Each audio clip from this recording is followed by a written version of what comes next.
ಓಂ ಶ್ರೀ ನಾಗಶಕ್ತಿವಿನಾಯಕಾಯ ನಮಃ.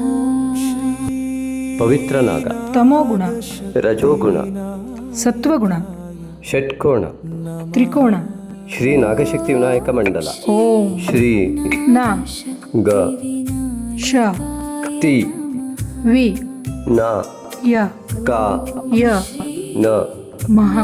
ಓಂ ಶ್ರೀ ನಾಗಶಕ್ತಿ ವಿನಾಯಕಾಯ ನಮಃ. ಶ್ರೀ ನಾಗಶಕ್ತಿ ವಿನಾಯಕನ ಚರಣಾರವಿಂದಗಳಿಗೆ ನಮಿಸುತ್ತಾ ಈಗ ಈ ಮಾಸದ ಗ್ರಹಗತಿಗಳನ್ನು ನೋಡೋಣ. ಓಂ ಶ್ರೀಮಾತ್ರೇ ನಮಃ. ಓಂ ಪಿತ್ರೇ ನಮಃ. ಓಂ ಗುರುಭ್ಯೋ ನಮಃ. ಓಂ ಶ್ರೀ ನಾಗಶಕ್ತಿ ವಿನಾಯಕಾಯ ನಮಃ. ಓಂ ಕುಲದೇವತಾಭ್ಯೋ ನಮಃ. ನಮಸ್ತೆ ಮಿತ್ರರೇ. ನಿಮ್ಮ ಜ್ಞಾನದ ಪರಿಧಿಯನ್ನು ಸೂಚಿಸುವ, ಹಾಗೆಯೇ ನಿಮ್ಮ ಮೂಲ ಉದ್ದೇಶವನ್ನು ಬಿಂಬಿಸುವ, ನಿಮ್ಮ ಸಂಸ್ಕಾರದ ಕನ್ನಡಿಯಂತಿರುವ ನಿಮ್ಮೆಲ್ಲರ ಕಾಮೆಂಟ್ಗಳನ್ನು ನಾನು ನಿರೀಕ್ಷಿಸ್ತೇನೆ.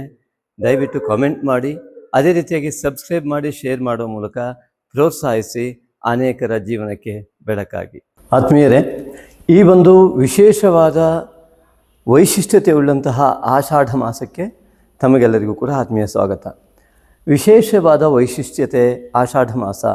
ಮೊದಲು ಪೌರ್ಣಿಮೆಯು 29/7/26 ಬುಧವಾರದಂದು ಸಂಘಟಿಸುವ ಉತ್ತರಾಷಾಢ ನಕ್ಷತ್ರದಲ್ಲಿ ಸಂಘಟಿಸುವ ಪೂರ್ಣಿಮೆ, ಅದು ಬುಧವಾರದಂದು ಘಟಿಸ್ತಾ ಇದೆ. ಅದು ಉತ್ತರಾಷಾಢ ನಕ್ಷತ್ರದಲ್ಲಿ ಆಗುವುದರಿಂದ ಇದು ಆಷಾಢ ಮಾಸವಾಗಿ ಪರಿಣಮಿಸಿದೆ. ಮಕರ ರಾಶಿಯಲ್ಲಿ ಪೌರ್ಣಿಮೆಯ ಒಂದು ಚಂದ್ರನ ನೇರವಾದಂತಹ ಇನ್ನೊಂದು ಸ್ಥಳದಲ್ಲಿ, ಅರ್ಥಾತ್ ಸಪ್ತಮದಲ್ಲಿ, ಈ ಕರ್ಕಾಟಕ ರಾಶಿಯಿಂದ ಸಪ್ತಮದಲ್ಲಿ ಪೌರ್ಣಿಮೆ, ಇದು ಮೊದಲನೆಯ ವೈಶಿಷ್ಟ್ಯತೆ. ಎರಡನೆಯದಾಗಿ ಆಷಾಢ ಮಾಸ ಪ್ರಾರಂಭವಾಗ್ತಾ ಇರುವುದು 15/7, ಅವತ್ತು ಕೂಡ ಈ ಒಂದು ಬುಧವಾರವೇ ಇರುವಂಥದ್ದು. ಅಷ್ಟೇ ಅಲ್ಲ, ಬುಧಗ್ರಹ ತನ್ನ ಸ್ವಂತ ಮನೆಯಾದಂತಹ ಮಿಥುನ ರಾಶಿಯಿಂದ ಕರ್ಕಾಟಕ ರಾಶಿಗೆ ಪ್ರವೇಶ ಮಾಡ್ತಾ ಇರುವಂಥದ್ದು ಬುಧವಾರದಂದೇ. ಅಷ್ಟೇ ಅಲ್ಲ, 12/8/26 ಅಮಾವಾಸ್ಯೆ ಕೂಡ ಘಟಿಸ್ತಾ ಇರುವುದು ಬುಧವಾರದಂದೇ. ಹಾಗೆಯೇ 12/8/26 ಈ ಆಷಾಢ ಮಾಸದ ಕೊನೆ ಕೂಡ, ಆಷಾಢ ಮಾಸದ ಪ್ರಾರಂಭ ಹಾಗೂ ಪೌರ್ಣಿಮೆ ಮಧ್ಯಭಾಗ ಹಾಗೂ ಕೊನೆಯ ಭಾಗ, ಇದು ಮೂರೂ ಕೂಡ ಬುಧವಾರದಂದು ಘಟಿಸ್ತಾ ಇದೆ.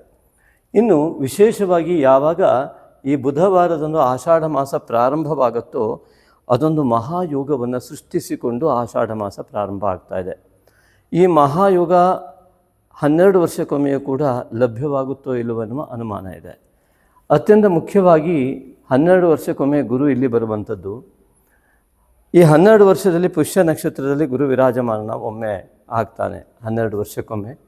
ಅದೇ ಸಂದರ್ಭದಲ್ಲಿ ಈ ಆಷಾಢ ಮಾಸದಲ್ಲಿ ಪೌರ್ಣಿಮೆ ಇಲ್ಲಿ ಘಟಿಸಿದಾಗ ಪುಷ್ಯ ನಕ್ಷತ್ರದಲ್ಲಿ ಅಮಾವಾಸ್ಯೆ ಘಟಿಸಿದರೆ, ಗುರುವು ಆ ಸಂದರ್ಭದಲ್ಲಿ ಪುಷ್ಯ ನಕ್ಷತ್ರದಲ್ಲಿ ಇದ್ದರೆ ಮಾತ್ರ 12 ವರ್ಷಕ್ಕೊಮ್ಮೆ ಘಟಿಸುತ್ತದೆ.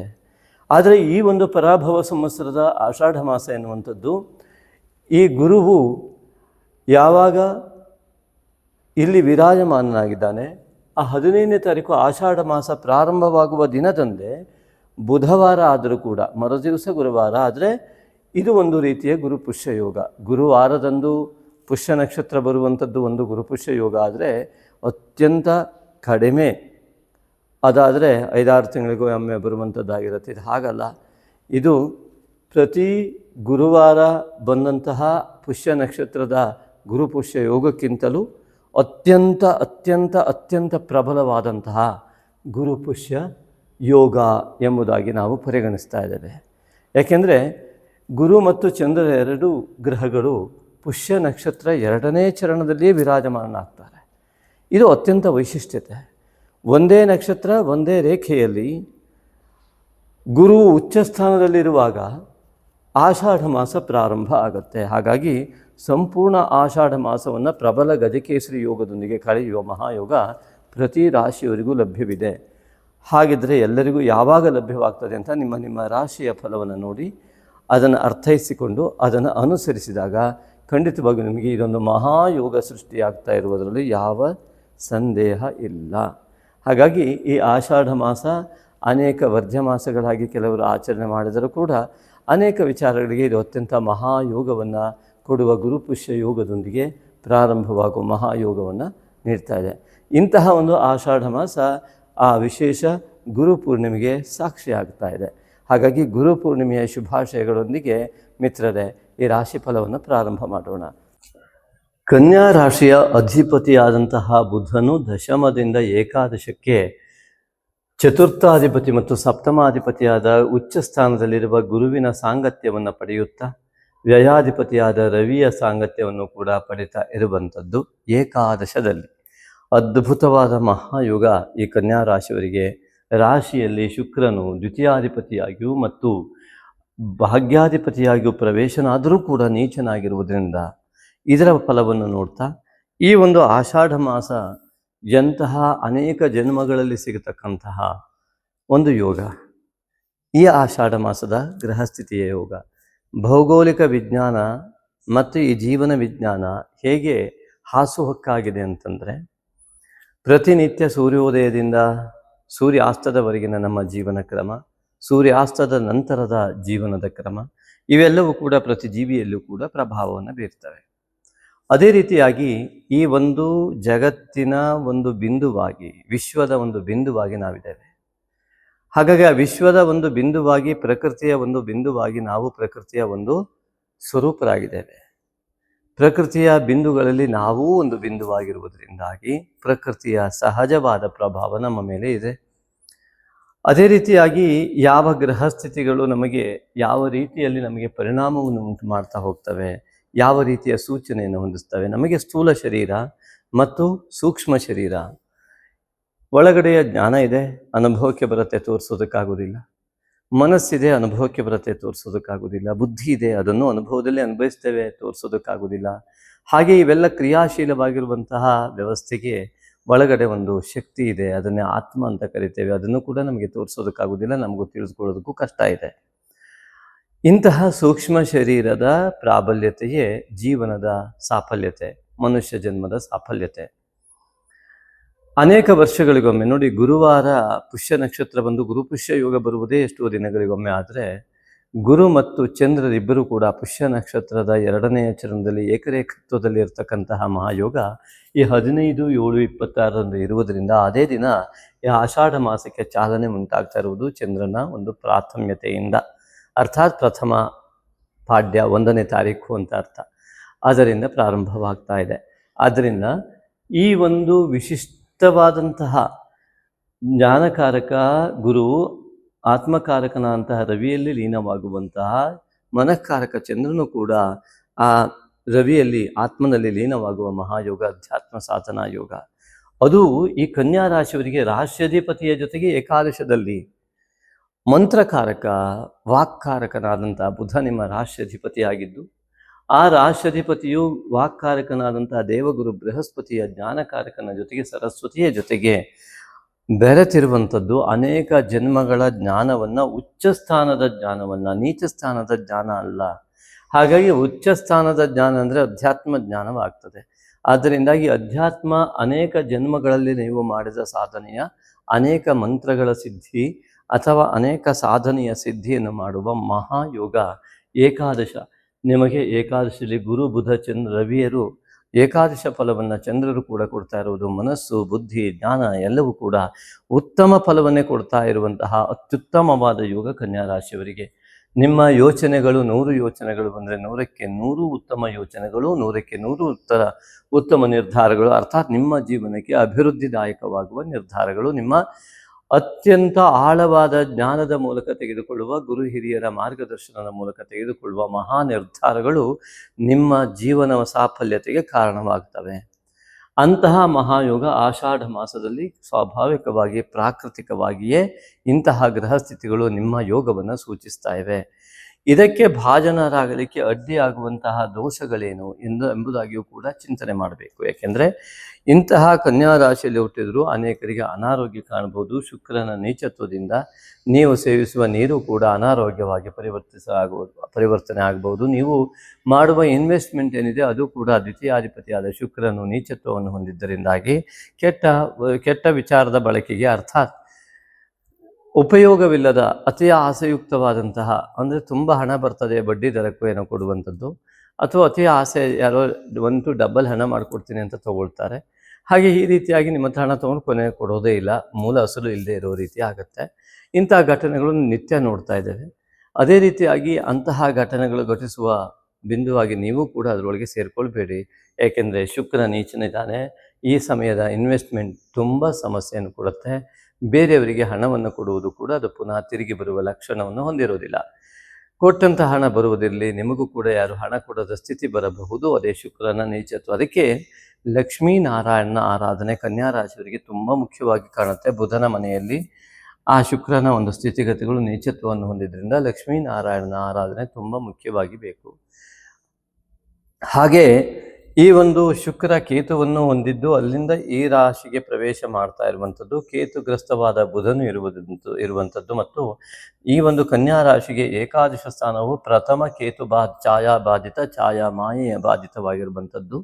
ಆದ್ದರಿಂದ ಈ ಎಲ್ಲ ಇದ್ದು ಕೂಡ ಇಷ್ಟೊಂದು ಮಹಾಯೋಗ ಇದ್ದರೂ ಕೂಡ ನನ್ನ ಜೀವನದಲ್ಲಿ ಏನೂ ಆಗ್ತಾ ಇಲ್ವಲ್ಲ ಅನ್ನುವಂತಹ ಒಂದು ನೋವು, ಏನು ಅಂದ್ಕೊಂಡಿದ್ದೆವು ಅದನ್ನು ಸಾಧನೆ ಮಾಡಲಿಕ್ಕೆ ಆಗ್ತಾ ಇಲ್ಲವನ್ನೋ ಚಿಂತನೆ, ನಿರಂತರವಾಗಿ ಸಂತೋಷದಿಂದಿರುವಂತಹ ಆ ಮನಸ್ಥಿತಿಯಿಂದ ವಿಮುಖತೆ ಹೊಂದುವಂಥದ್ದು, ಇವೆಲ್ಲವೂ ಕೂಡ ಈ ಕೇತು ದೋಷದಿಂದ, ಕೇತುವಿನ ಮಾಯೆಯಿಂದ ಉಂಟಾಗುವಂಥದ್ದು. ಅದು ನೋಡಿ, ಚಿತ್ರವರ್ಣ, ಬಣ್ಣ ಬಣ್ಣ. ಒಂದು ಬಾರಿ ಅತ್ಯಂತ ಉತ್ಸಾಹ, ಏನೋ ಆಗೇ ಬಿಡುತ್ತೆ ಜೀವನದಲ್ಲಿ ಅಂತ, ಇನ್ನೊಮ್ಮೆ ಅಯ್ಯಪ್ಪ ಏನೂ ಆಗಿಲ್ಲ ಅಂತ ಕುಸಿತ. ಈ ರೀತಿಯಾದಂತಹ ಏರುಪೇರಿನ ಜೀವನದ ಮಾನಸಿಕ ಸ್ಥಿತಿ ಇದೆಯಲ್ಲ, ಇದು ಕೇತು ಪ್ರಭಾವಿತವಾಗಿರ್ತದೆ. ಹಾಗಾಗಿ ಕೇತುಗ್ರಸ್ತವಾದಂತಹ ಈ ಗ್ರಹಗಳು ಏಕಾದಶ ಸ್ಥಾನ, ಎಲ್ಲ ಲಾಭವು ಕೂಡ ಎದುರುಗಡೆ ಇದ್ದರೂ ನಿಮಗೆ ಕಣ್ಣಿಗೆ ಕಾಣದ ಸ್ಥಿತಿಯನ್ನು ಮಾಡ್ತಕ್ಕಂಥದ್ದೇ ಕೇತು. ಸಮಯವನ್ನು ಉಪಯೋಗಿಸ್ಕೊಳ್ಳಿ. ಆ ಸಮಯವನ್ನು ನೋಡಿ, ನಿರಂತರ ಹಣಕ್ಕಾಗಿಯೇ ಪರಿಶ್ರಮ ಪಟ್ಟು ಸಾಲಬಾಧೆ, ಅದು ಯಾವ ರೀತಿ? ಆದ್ದರಿಂದಾಗಿ ನಿರಂತರ ಶ್ರಮ ಪಡುವಿಕೆ ಸಾಲಬಾಧೆಗಾಗಿ ಅಲ್ಲ, ಉನ್ನತಿಗಾಗಿ. ಅಧ್ಯಾತ್ಮ ಉನ್ನತಿ ಮತ್ತು ಆರ್ಥಿಕ ಉನ್ನತಿ ಎಲ್ಲವೂ ಕೂಡ ನಿರಂತರ ಪರಿಶ್ರಮದಿಂದ ಆಗಬೇಕು. ಸ್ಥೂಲ ಶರೀರದ ಉನ್ನತಿ, ಸ್ಥೂಲ ಶರೀರಕ್ಕೆ ಬೇಕಾದಂತಹ ಈ ಬಾಹ್ಯ ಶರೀರಕ್ಕೆ ಬೇಕಾದ ಸುಖಭೋಗಕ್ಕಾಗಿ ನಿರಂತರ ಪರಿಶ್ರಮ ಒಂದೇ. ಆದರೆ ಒಳಗಡೆಯ ಆಂತರಿಕತೆಗೆ ನಾವು ಬಲವನ್ನೇ ಕೊಡದಿದ್ದರೆ ನಮ್ಮ ಯೋಗವೇ ಸೃಷ್ಟಿಯಾಗುವುದಿಲ್ಲ. ನಮ್ಮ ಈ ಸ್ಥೂಲ ಶರೀರಕ್ಕೆ ಬೇಕಾದ ಅಗತ್ಯಗಳನ್ನು ಪೂರೈಸಿಕೊಳ್ಳುವಲ್ಲೂ ಕೂಡ ವಿಫಲರಾಗಿ ಬಿಡಬಹುದು.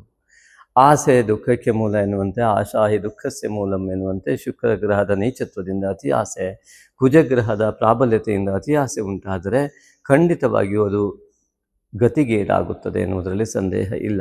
ಆದ್ದರಿಂದಾಗಿಯೇ ನಮ್ಮ ಆಂತರಿಕವಾದ ಶರೀರದ ಕಡೆ ಹೆಚ್ಚಿನ ಚಿಂತನೆಗೆ ಪೂಜಾರಾಧನೆಗಳು ಅಗತ್ಯ ಇದೆ.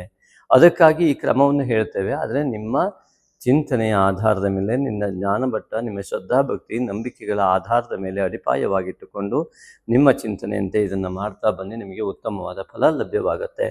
ಇನ್ನು ಮುಖ್ಯವಾಗಿ ಈ ಒಂದು ರಾಶಿಯಿಂದ ದ್ವಿತೀಯಾಧಿಪತಿಯಾದ ಶುಕ್ರ ನೀಚನಾಗಿರುವುದರಿಂದಾಗಿ ಕೌಟುಂಬಿಕ ವ್ಯವಸ್ಥೆಯಲ್ಲಿ, ಮಿತ್ರ ಕ್ಷೇತ್ರದಲ್ಲಿ ಹಣಕಾಸನ್ನು ನಿಮ್ಮಲ್ಲಿ ಕೇಳುವವರ ಸಂಖ್ಯೆ ಹೆಚ್ಚಾಗ್ಬೋದು. ದಯವಿಟ್ಟು ಅವರಲ್ಲಿ ನೀವು ಕೇಳುವಂಥ ವ್ಯವಸ್ಥೆ ಮಾಡಿಕೊಳ್ಳಿ. ಇನ್ನು ತೃತೀಯ ಕುಜ, ಆ ತೃತೀಯಾಧಿಪತಿ ದಶಮಕ್ಕೆ ಬರುವುದರಿಂದ ಸಹೋದರಾದಿಗಳಿಂದ ಮತ್ತು ಭೂಯೋಗ, ಬಂಗಾರ ಯೋಗಾದಿಗಳಲ್ಲಿ ಅತ್ಯುತ್ತಮವಾದಂಥ ಯೋಗಗಳು ಲಭ್ಯವಾಗ್ತದೆ. ಆದರೆ ಅದಕ್ಕಾಗಿ ಹಣ ಕಳೆದುಕೊಳ್ಳುವ ವ್ಯವಸ್ಥೆ ಮಾಡಿಕೊಳ್ಬೇಡಿ. ಬಹಳ ಎಚ್ಚರಿಕೆ ಬೇಕು. ಬಂಗಾರದ ಮೇಲೆ ಶೇರ್ ಮಾರ್ಕೆಟ್ ಹಾಕುವಂಥದ್ದು, ಅದ್ರ ಬಗ್ಗೆ ಎಚ್ಚರಿಕೆ ಬೇಕು. ಆದರೆ ಉತ್ತಮವಾದ ಯೋಗ ಅಂತೂ ಖಂಡಿತ ಇದೆ. ಉದ್ಯೋಗದಲ್ಲಿ ಮಹಾ ಉನ್ನತಿಯ ಯೋಗ ಇಲ್ಲಿ ಕಂಡು ಬರ್ತದೆ. ಅಷ್ಟಮಾಧಿಪತಿಯು ದಶಮಕ್ಕೂ ಬರುವಂಥದ್ದು, ತೃತೀಯಾಧಿಪತಿ ದಶಮಕ್ಕೆ ಬರುವಂಥದ್ದು. ವೃತ್ತಿಯಲ್ಲಿ ಅತ್ಯಂತ ಶೀಘ್ರಕಾರಿಯಾದಂತಹ ಕೆಲಸ ಕಾರ್ಯಗಳಲ್ಲಿ ಅತಿಯಾದ ಶೀಘ್ರತೆಯಿಂದ ಮಾಡುವ ಕೆಲಸದ ಒತ್ತಡಗಳು ಹೆಚ್ಚಬಹುದು. ಅದು ಉನ್ನತಿಗಾಗಿ ಇರ್ತದೆ. ನಿಮ್ಮ ಅನುಭವಕ್ಕಾಗಿ ಬರುವ ಆ ಮಹಾಯೋಗ ಅತ್ಯುತ್ತಮವಾಗಿ ಪರಿಣಮಿಸಲಿ. ಇನ್ನು ಚತುರ್ಥಾಧಿಪತಿಯಾದ ಶುಕ್ರ ಗುರುವು ಮಾತೃಸ್ಥಾನದಲ್ಲಿ, ಮಾತೃಕಾರಕನ ಒಂದು ಸ್ಥಾನದಲ್ಲಿ ಇರ್ತಕ್ಕಂಥದ್ದು. ಚತುರ್ಥಾಧಿಪತಿಯಾಗಿ ಗುರುವಿರುವುದರಿಂದ ತಾಯಿಯ ಆಶೀರ್ವಾದ ಬಲ ನಿಮ್ಮ ಜೀವನದಲ್ಲಿ ಅತ್ಯಂತ ಸುಖ ಸಂತೋಷವನ್ನು ನೀಡುತ್ತೆ. ಆದರೆ ತಾಯಿಗೆ ಸುಖ ನೀಡುವಂತಹ ಮಾನಸಿಕ ಸ್ಥಿತಿ ನಿಮ್ಮದಾಗಬೇಕು. ನಿಮ್ಮ ಅಹಂಕಾರಾದಿಗಳನ್ನು ತಾಯಿಯ ಚರಣಾರವಿಂದಗಳಿಗೆ ಅರ್ಪಿಸಿ ಸಂಪೂರ್ಣವಾಗಿ ನಿಮ್ಮ ನಿಸ್ವಾರ್ಥದ ಭಾವವನ್ನು ಜಾಗೃತ ಮಾಡಿಕೊಂಡು ಗುರುಪೂರ್ಣಿಮೆಯೆಂದು ತಾಯಿ ತಂದೆಯರಿಗೆ ಒಂದು ವಸ್ತ್ರಾದಿಗಳನ್ನು ಸಮರ್ಪಣೆ ಮಾಡಿ ನಿಮ್ಮ ಅಹಂಕಾರ ಮತ್ತು ಅಜ್ಞಾನದ ಪರಿಧಿಯನ್ನು ಸಂಪೂರ್ಣವಾಗಿ ನಿರ್ನಾಮ ಮಾಡಿಕೊಂಡು ಆ ಶರಣಾಗತಿಯ ಭಾವದಿಂದ ಆ ದಾನವನ್ನು ಮಾಡುವ ಮೂಲಕವಾಗಿ ತಂದೆ ತಾಯಿಯ ವ್ಯಕ್ತಿತ್ವ ಎಂಥದ್ದೇ ಆಗಿರಲಿ, ಮಾತೃತ್ವ ಪಿತೃತ್ವವನ್ನು ಗೌರವಿಸುವ ಸಂಸ್ಕಾರಯುಕ್ತರಾದ ನೀವು ಆ ಒಂದು ದಿನ ಆ ವಸ್ತ್ರಾದಿ ಸಮರ್ಪಣೆಯನ್ನು ಮಾಡಿ ಅವರ ಚರಣಾರವಿಂದಗಳಿಗೆ ನಮಿಸಿ ಆ ಒಂದು ನಿಮ್ಮ ಅಹಂಕಾರಾದಿಗಳನ್ನು ಸಂಪೂರ್ಣ ನಿರ್ಮೂಲನೆ ಮಾಡಿಕೊಳ್ಳಿ. ಅದು ನಿಮ್ಮ ಜೀವನವನ್ನು ಅಭಿವೃದ್ಧಿಯ ಪಥದತ್ತ ನಡೆಸುವಂತೆ ಮಾಡುತ್ತೆ. ಇನ್ನು ಪಂಚಮದಲ್ಲಿ ಪೌರ್ಣಿಮೆ ಎನ್ನುವುದು ಮಹಾಯೋಗ. ಈ ಮಹಾಯೋಗ ಗುರುವಿನ ದೃಷ್ಟಿಯಾಗಿ ಚತುರ್ಥಾಧಿಪತಿ ಮತ್ತು ಸಪ್ತಮಾಧಿಪತಿ ಗುರುವಿನ ದೃಷ್ಟಿಯುಳ್ಳ ಪೌರ್ಣಿಮೆ. ಇದು ಮಹಾಯೋಗ. ಆ ದಿನ ಅನುಷ್ಠಾನವನ್ನು ದಯವಿಟ್ಟು ಬಿಡಬೇಡಿ. ಈ ಅನುಷ್ಠಾನದಿಂದಲೇ ನಿಮ್ಮ ಆಂತರಿಕ ಶರೀರದ ಪ್ರಾಬಲ್ಯತೆಯಿಂದಲೇ ಬಾಹ್ಯ ಶರೀರದ ಪರಿಶ್ರಮದಕ್ಕೆ ಫಲ ಸಿಗುವಂಥದ್ದು. ಆಂತರಿಕ ಶರೀರ ಒಂದು ಸೂಕ್ಷ್ಮ ಶರೀರದ ಪ್ರಾಬಲ್ಯತೆಗಾಗಿಯೇ ನೀವು ಆಂತರಿಕವಾದ ಜ್ಞಾನವನ್ನು ಪಡೆಯುವುದಕ್ಕಾಗಿ ಶಾಂತವಾದಂತಹ ಧ್ಯಾನಾಸಕ್ತರಾಗಿ ಅಲ್ಲಿ ಪೂಜಾರಾಧನೆಯನ್ನು ಮಾನಸ ಪೂಜೆಯನ್ನು ಮಾಡ್ತಕ್ಕಂಥದ್ದು. ಆದ್ದರಿಂದ ಇಂತಹ ಮಾನಸ ಪೂಜಾರಾಧನೆಯನ್ನೆಲ್ಲ ಮಾಡ್ತಾ ನೀವು ಉತ್ತಮವಾದ ಫಲವನ್ನು ಪಡೆಯೋದಕ್ಕೆ ಈ ಒಂದು ಪೂರ್ಣಿಮೆಯ ಅತ್ಯಂತ ಶ್ರೇಷ್ಠವಾದ ದಿನವಾಗಿದೆ. ವ್ಯಾಸ ಮಹಾಪೂರ್ಣಿಮೆ ಎಲ್ಲ ಜ್ಞಾನವನ್ನು ನೀಡಿ ಎಲ್ಲರಿಗೂ ಕೂಡ ವೇದದ ಜ್ಞಾನವನ್ನು 18 ಪುರಾಣಗಳ ಮೂಲಕವಾಗಿ ಮಹಾಭಾರತಂಥ ಕಾವ್ಯಗಳನ್ನು ಬರೆಯುವ ಮೂಲಕವಾಗಿ ನಿರಂತರವಾಗಿ ಆ ಋಷಿಜನ್ಯರಾದಂತಹ ಆ ವ್ಯಾಸ ಮಹರ್ಷಿಗಳಿಂದ ಬಂದಂತಹ ಆ ಒಂದು ಮಹಾಭಾರತಾದಿಗಳನ್ನು ಖಂಡಿತ ಅಧ್ಯಯನ ಮಾಡಿ, ಪುರಾಣಾದಿಗಳನ್ನು ಅಧ್ಯಯನ ಮಾಡಿ ಅರ್ಥೈಸಿಕೊಳ್ಳಿ, ತತ್ವಾರಾಧನೆಯನ್ನು ಮಾಡಿ ಆ ಪುರಾಣಾದಿಗಳಿಂದ ತತ್ವವನ್ನು ಗ್ರಹಿಸುವ ಸುಮನಸ್ಕರಾಗಿ ಆ ಮೂಲಕವಾಗಿ ಆ ತತ್ವಾರಾಧನೆಯನ್ನು ಮಾಡ್ತಾ ನೀವು ವ್ಯಾಸ ಪೂರ್ಣಿಮೆಯ ಸಂಪೂರ್ಣ ಫಲವನ್ನು ಪಡೆಯುವಂಥರಾಗಿ. ಇನ್ನು ಈ ಕನ್ಯಾ ರಾಶಿಯಿಂದ 6ನೇ ಮನೆಯಲ್ಲಿ ರಾಹು ಇರುವುದರಿಂದ ಅನೇಕರಿಗೆ ಕ್ಯಾಲ್ಸಿಯಂ ವೇರಿಯೇಷನ್ ಇತ್ಯಾದಿಗಳಾಗುವುದರಿಂದ ಅನಾರೋಗ್ಯ ಕಂಡು ಬರ್ಬೋದು. ಭಾಳ ಎಚ್ಚರಿಕೆಯಿಂದ ಅನಾರೋಗ್ಯದ ಕಡೆ ಕೂಡ ಗಮನ ಕೊಡಿ. ಶತ್ರು ಬಾಧೆ ಜಾಸ್ತಿ ಆಗ್ಬೋದು. ಅದಕ್ಕಾಗಿ ಅನೇಕರಿಗೆ ಈ ಒಂದು ಶತ್ರುಬಾಧ ಸಮಸ್ಯೆ ಇದ್ದಂಥವರಿಗೆ ಆ ಮಾಟ ಮಂತ್ರಾದಿಗಳು ಏನೇ ಇರ್ಬೋದು ಅವಾಗ ಅಮಾವಾಸ್ಯೆಯನ್ನು ಮಾಡುವ ನಾಗಶಕ್ತಿ ಮೂಲ ಮಂತ್ರ ಹವನ ಇಲ್ಲಿ ಮಾಡಲಾಗುತ್ತೆ. ಅದಕ್ಕೂ ಕೂಡ ನಿಮಗಿಷ್ಟವಾದ ಕಾಣಿಕೆಯನ್ನು ಕಳುಹಿಸುವ ಮೂಲಕ ಇಲ್ಲಿ ಸಂಕಲ್ಪಕ್ಕೆ ಭಾಗಿಯಾಗಿ, ಅಂದರೆ ನಾವು ನಿಮ್ಮ ಹೆಸರಿನಲ್ಲಿ ಸಂಕಲ್ಪ ಮಾಡ್ತೇವೆ, ಆ ಮೂಲಕವಾಗಿ ಭಗವಂತನ ಅನುಗ್ರಹಕ್ಕೆ ಪಾತ್ರರಾಗಲಿಕ್ಕೆ ಅವಕಾಶ ಕಲ್ಪಿಸಿಕೊಟ್ಟಿದ್ದೇವೆ. ಅದೇ ರೀತಿಯಾಗಿ ಇನ್ನು ಈ ಒಂದು ಸಪ್ತಮದಲ್ಲಿ ಶನೇಶ್ವರನು ಸಮಸಪ್ತಕ ಶನಿಯಿಂದಾಗಿ ಸಂಗಾತಿಗಳಲ್ಲಿ ಅನೇಕ ಶನಿಯಿಂದ ಅತ್ಯುತ್ತಮವಾದ ಫಲ, ಕೆಲವರಿಗೆ ಅಹಂಕಾರದಿಂದ ಮನಸ್ತಾಪಗಳು ಉಂಟಾಗುವ ಯೋಗ, ಈ ಎಲ್ಲವೂ ಕೂಡ ದೂರವಾಗುವಂಥ ಯೋಗ ಇತ್ಯಾದಿಗಳಲ್ಲೇ ಇರುವುದರಿಂದ ಬಹಳ ಎಚ್ಚರಿಕೆ ಬೇಕು. ಶಿವಾರಾಧನೆ ಬಹಳ ಮುಖ್ಯ. ಅದೇ ರೀತಿ ನಿಮ್ಮ ಜಾತಕ ಪರಿಶೀಲನೆ ಕೂಡ ತುಂಬ ಮುಖ್ಯ. ಅಷ್ಟಮದಲ್ಲಿ ಅಧಿಪತಿ ಅಂತ ಕುಜನು ದಶಮಕ್ಕೆ ಬರುವಂಥದ್ದು. ಅನಂತರದಲ್ಲಿ ಇಲ್ಲಿ ದಶಮ ಭಾಗ್ಯದ ಸ್ಥಾನದ ಅಧಿಪತಿ ರಾಶಿಯಲ್ಲಿ ಬಂದರೂ ಕೂಡ ನೀಚತ್ವವನ್ನು ಹೊಂದಿದ್ದರಿಂದ ಕುಲದೇವತಾ ಆರಾಧನೆಯ ಜೊತೆಗೆ ಲಕ್ಷ್ಮೀನಾರಾಯಣನ ಆರಾಧನೆ ಮಾಡುವ ಮೂಲಕ ಆ ಒಂದು ಭಾಗ್ಯೋದಯ ಆಗುತ್ತೆ. ಅದೇ ರೀತಿಯಾಗಿ ಇಂತಹ ಒಂದು ಮಹಾಯೋಗ ಏನಿದೆ, ಕೇತುಗ್ರಸ್ತವಾದಂತಹ ಈ ಒಂದು ಮಹಾಯೋಗ ನಿಮಗೆ ಏಕಾದಶದಲ್ಲಿ ಯಾವ ಭೌಗೋಳಿಕವಾಗಿ ಅನೇಕ ಜನ್ಮಗಳಲ್ಲಿ ಲಭ್ಯವಾಗುವ ಯೋಗ ಲಭ್ಯವಾಗಿದೆ.